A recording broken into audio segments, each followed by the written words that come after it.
ইতিমধ্যেই সর্বভারতীয় ফুটবল ফেডারেশনের প্লেয়ার স্ট্যাটাস কমিটি থেকে শর্ত সাপেক্ষে নো অবজেকশন সার্টিফিকেট পেয়েছেন আনোয়ার আলী। আর এনওসি পাওয়ার পরপরই রবিবার কলকাতায় আসেন রঞ্জিত বাজাজের সাথে আনোয়ার আলী। তাকে স্বাগত জানাতে বিমানবন্দরে উপস্থিত ছিলেন হাজারো ইস্টবেঙ্গল সমর্থক এবং উপস্থিত ছিলেন ইস্টবেঙ্গল ও ইমামি কর্তারা। এখন প্রশ্ন হলো, ইস্টবেঙ্গলের খেলোয়াড় হিসেবে কবে সামনে আসবেন আনোয়ার আলী?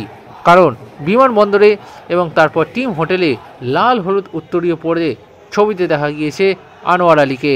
এখন এখানে সামনে এলো বড় আপডেট।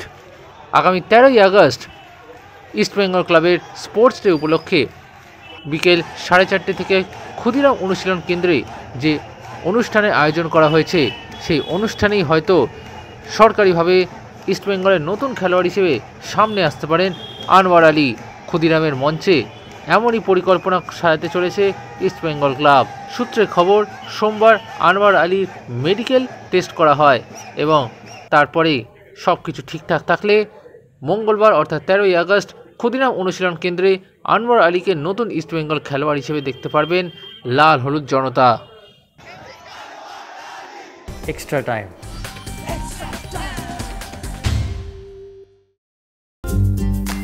লেটেস্ট নিউজ আর এক্সক্লুসিভ ভিডিওর সঙ্গে আপডেট থাকতে এখনই সাবস্ক্রাইব করুন আমাদের ইউটিউব চ্যানেল। বেল আইকনে ক্লিক করতে ভুলবেন না যেন।